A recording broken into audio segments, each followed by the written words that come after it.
Serat Darmogandul merupakan kitab yang cukup terkenal dalam kesusastraan Jawa. Tidak sedikit yang menggunakannya sebagai bahan studi sejarah, terutama terkait keruntuhan Majapahit.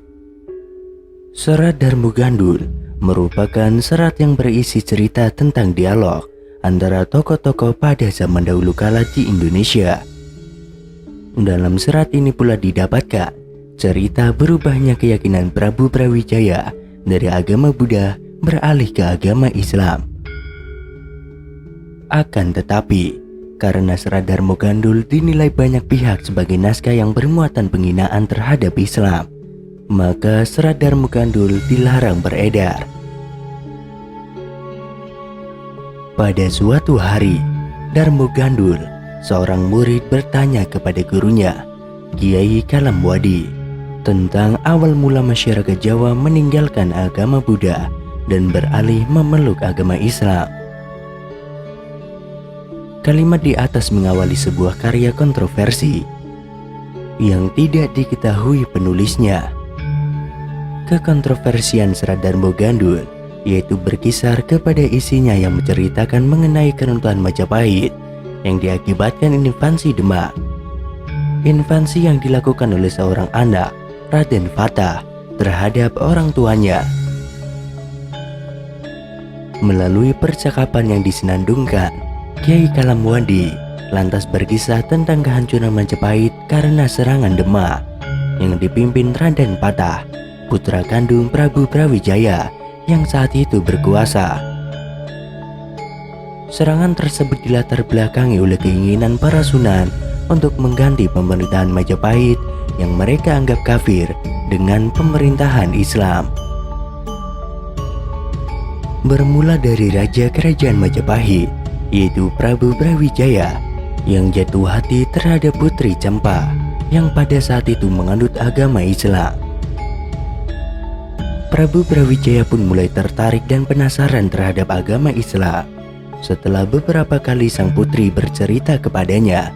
Setelah itu, pengikut Putri Campa bernama Syahid Rahmat datang ke Majalengka. Ia meminta izin kepada raja untuk menggelarkan penyebaran syariat agama Islam. Sang raja pun mengabulkan permintaannya. Penyebaran agama Islam terus berkembang dan semakin banyak orang yang berpindah kepercayaan dari agama Hindu ke agama Buddha. Selain itu, diceritakan juga tentang keruntuhan kerajaan Majapahit yang disebabkan oleh serangan Adipati Demak yang bernama Raden Fatah.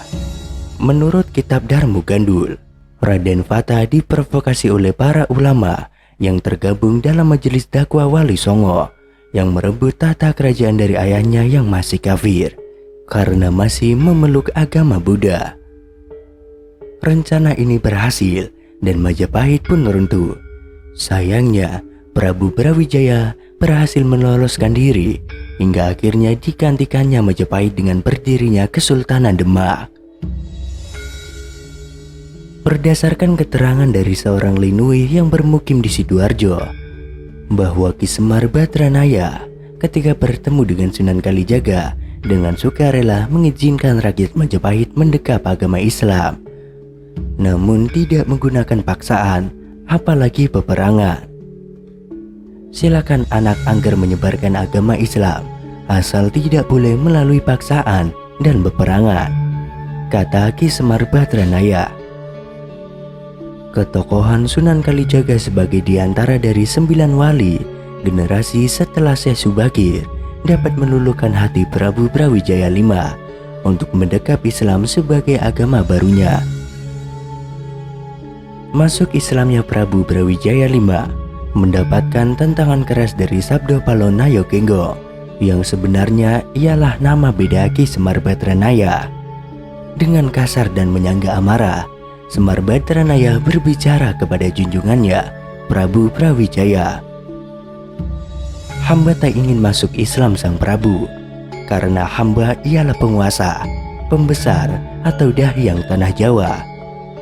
Hamba ialah suami yang menolong anak cucu serta semua raja di tanah Jawa.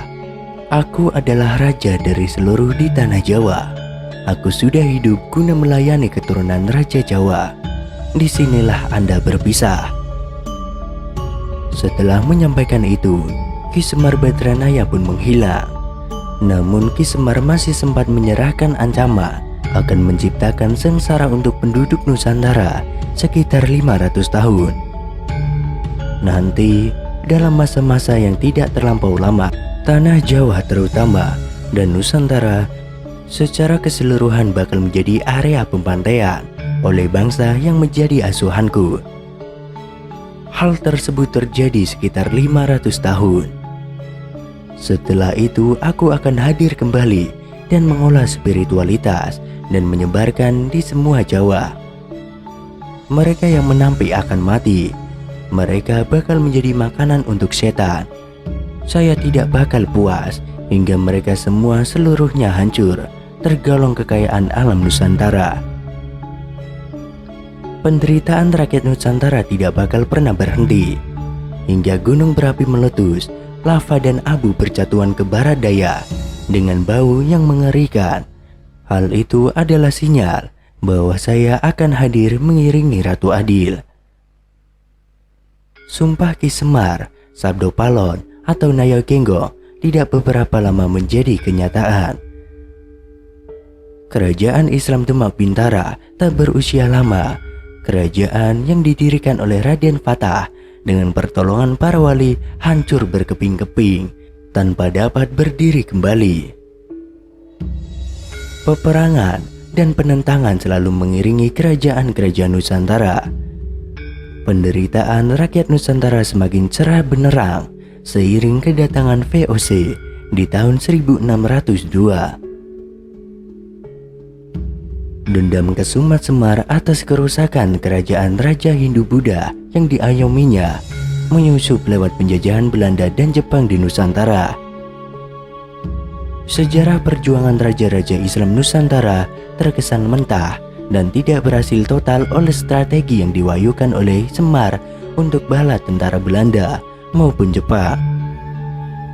Perjuangan Sultan Agung, Imam Bonjol, Patimura, Diponegoro, Cuknyadin, Sentot Albasa, Sipitu tidak sukses mengusir penjajah yang menjadi jago. Semar membantai jutaan rakyat Nusantara dan yang notabene muslim yang mendapat balak dari Sumpah Ki Semar. Di samping itu, tidak banyak harta kekayaan rakyat maupun raja-raja Nusantara yang diangkut lari oleh bangsa Belanda atas suruhan Ki Semar. Harta tersebut berupa emas murni yang dititipkan oleh raja-raja terutama yang pro dan tunduk untuk Belanda.